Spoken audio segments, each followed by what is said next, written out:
कितने दिन है मेरे पास? यही कोई 10-15 दिन।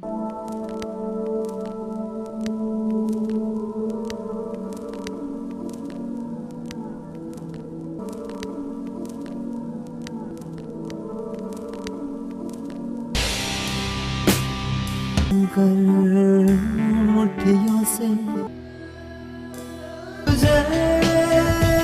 कैसी बातें कर रहा है? देखता नहीं मैं तुम्हारी माँ की जैसी हूँ? आमच्या डोक्याला त्रास देऊ नका।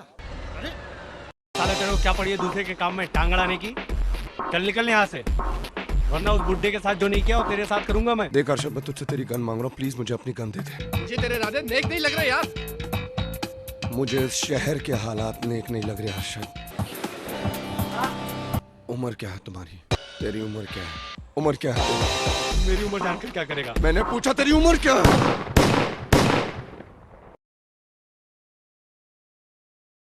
क्या करता मैं इस उम्र में? क्या करता इस उम्र में? अब मैं अपनी जवान बेटी की दलाली करता, मारता नहीं साले को। अरे एक बात बताओ, कोई पब्लिक को दिन दहाड़े मार देता है सरेआम, और पुलिस हाथ पे हाथ धरे बैठी रहती है। मैं तो कहता हूँ अभी ऐसे लोगों की ही जरूरत है।